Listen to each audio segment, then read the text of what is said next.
a 200-mile run. Diesel costs $170. The Tesla Semi on that same route just $28, a difference of nearly 83%. So, does the 8 cents per kilowatt-hour rate that Tesla officially announced in May 2026 actually deliver that?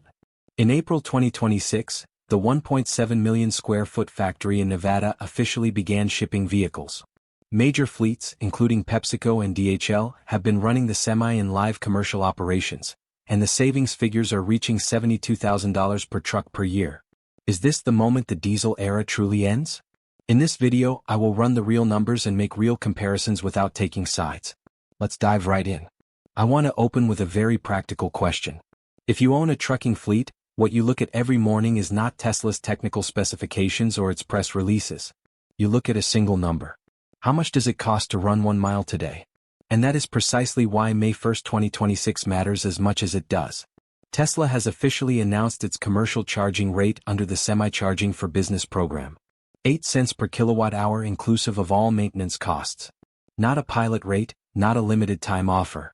This is the official publicly posted figure available to any business that wants to install a charging station at their location and charge other vehicles for access. To understand why this number matters, I need to walk you through a simple calculation. Clears throat, and I promise there are no complex formulas involved. The Tesla Semi consumes 1.7 kilowatt-hours per mile.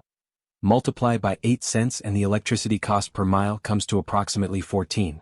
Now compare that against a standard Class 8 diesel truck, the vehicle type that currently accounts for more than 90% of the heavy-duty freight fleet in the United States.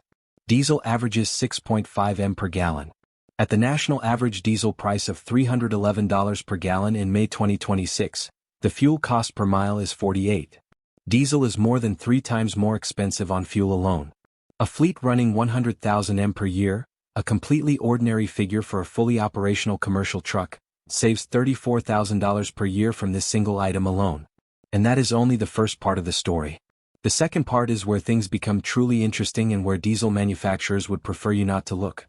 A Class 8 diesel truck carries within it hundreds of complex mechanical components.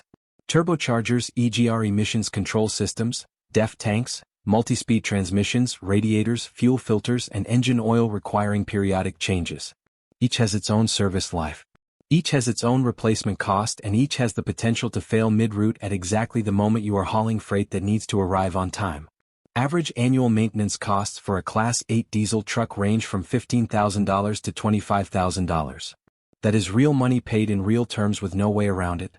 The Tesla Semi has no turbocharger, no EGR system, no DEF tank, no oil changes, 3 independent electric motors with up to 20 times fewer moving parts than a diesel, and with the 8 cents per kWh rate under the new program, Tesla has bundled all routine annual maintenance costs, over-the-air software updates, and a guaranteed minimum uptime time of 97% into a single number. This is the first time in the history of commercial trucking that a manufacturer is selling you a plug-in and don't worry about anything else package. Not a promise, not marketing, a written contract. I know at this point many people will ask, but what does the truck itself cost? Do the savings actually offset the difference? A completely fair question. I will answer it directly. The Tesla Semi 500M variant is priced at $290,000. The latest Freightliner Cascadia diesel currently runs around $175,000. The gap is $115,000. Not a small number. But here is what made me stop when I read the Bernstein research. Not Tesla, not some EV blogger, but one of Wall Street's most credentialed investment analysis firms, published in early 2026. Their conclusion: the Tesla Semi currently holds a 3% total cost of ownership advantage over the Freightliner Cascadia diesel under current fuel conditions. 3% sounds small, but in freight logistics, the average profit margin of a logistics company ranges from just 2% to 5% of revenue. A 3% structural cost advantage multiplied across an entire fleet, multiplied across hundreds of thousands of miles per year, is the difference between survival and bankruptcy in a competitive environment. Bernstein estimates the break-even point, the moment at which the Tesla Semi recoups the $115,000 price differential, arrives in under 2 years at current fuel levels. Even under a more conservative scenario with lower mileage and higher electricity prices, the payback point still arrives before a standard Class 8 truck reaches retirement age. And I have not yet mentioned one more factor. In California, the HVIP program, the Hybrid and Zero Emission Truck and Bus Voucher Incentive Project, provides vouchers of up to $200,000 per Tesla Semi. For many companies in California, the Tesla Semi is actually cheaper than diesel from the day of purchase, not after 2 years. From the very first day you sign the invoice. I understand that numbers from Tesla itself or from financial analysis firms can sometimes feel removed from reality. So I want to talk about what is actually happening on the ground with trucks running real routes, real drivers and real freight on the road. DHL, one of the world's largest logistics companies, has been operating Tesla Semis in California on routes of approximately 100 m per day. Real-world efficiency recorded 1.72 kWh per mile under a 75,000 pounds load over a 388 m single-charge run. NFI, a third-party logistics company, recorded 1.6464 kWh per mile. At 8 cents per kilowatt-hour, the electricity cost per mile under real operating conditions is just 13 cents to 14 against the 48 cents per mile cost of diesel. That is a 70% reduction in fuel costs under real operating conditions, not in a lab. The pilot fleet has collectively accumulated 13.5 million miles. A single truck has reached 440,000 miles. Average uptime stands at 95%. More than 50% of issues are resolved within 30 minutes. Between 75% and 80% are resolved within 24 hours. These numbers did not come from a promotional brochure. They come from the operational reports Tesla disclosed in its Q1 2026 SEC filing. But the most striking figure of all did not come from engineers or analysts. It came from the drivers themselves. According to Elon Musk, PepsiCo drivers who test drove the Tesla Semi refused to go back to diesel trucks. Not because they were paid extra, not because the company required it. They refused because the truck drives better.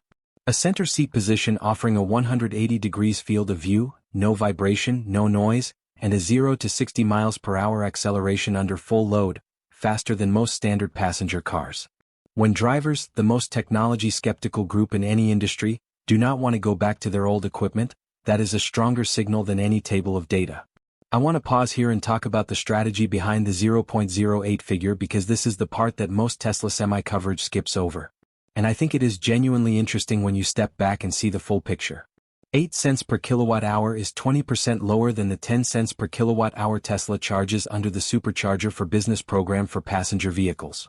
Tesla is pricing semi-charging below car charging despite trucks consuming far more electricity per session and despite mega charger stations costing many times more to build. Tesla is not selling electricity. Tesla is buying market share. Every mega charger installation is an anchor that locks customers into their ecosystem. Trucks, charging, fleet management software, trip planner, operational data, all connected within a closed loop. Once a fleet has invested in Tesla charging infrastructure, the cost of switching to a competitor is very high. This is the same strategy Apple used with the App Store and Amazon used with Prime. Sell the platform first, cultivate the dependency afterward.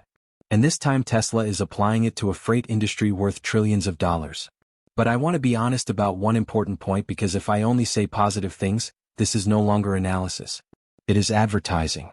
8 cents per kilowatt-hour is not available to everyone. At least not yet.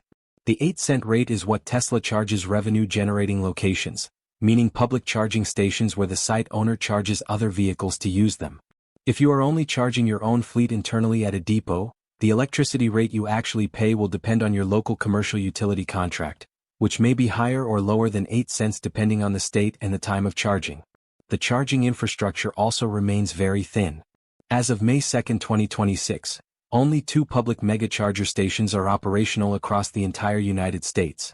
Tesla is targeting 37 locations in 2026 and 66 locations across 15 states in its long-term plan concentrated along the I-5, I-10, I-15, I-75, and I-95 corridors.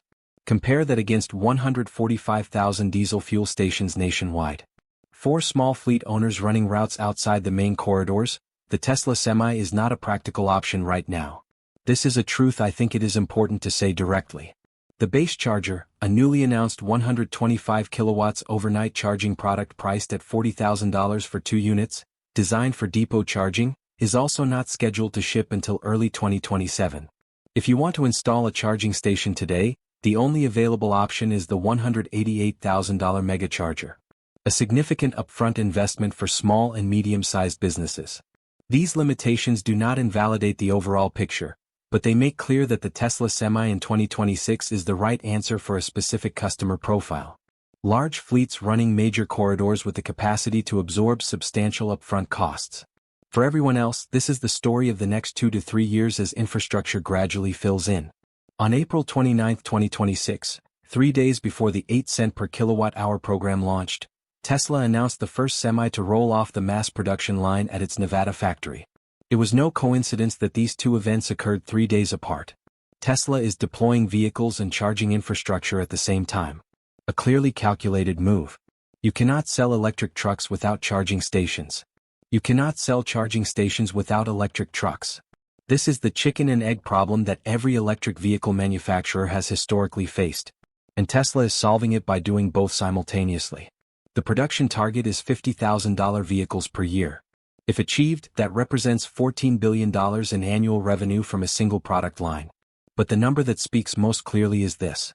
In the HVIP voucher application cycle from January 2025 through early February 2026 in California, Tesla Semi accounted for 965 out of a total of 167 Class 8 voucher applications, meaning 90% of the market share for heavy-duty electric truck orders in the most populous state in the country. The Freightliner EC Cascadia, Volvo VNR Electric and Kenworth T680E combined account for only the remaining 10%. Companies do not place orders based on emotion. They place orders based on operational data, and the operational data is saying one thing very clearly. This is no longer an experiment. This is reality happening right now. 0.08 per kilowatt-hour is not just an electricity price. It is a signal that a new era is beginning gradually, steadily, and irreversibly. I run this Tech Revolution channel with a single goal. To bring major news like this to everyone, whether or not you know anything about technology or electric vehicles. If there is anything I have not analyzed correctly, please leave a comment because exploring this together is what makes it whole. Like and share if this video was valuable to you. Subscribe so you don't miss anything. Thank you for watching all the way to the end.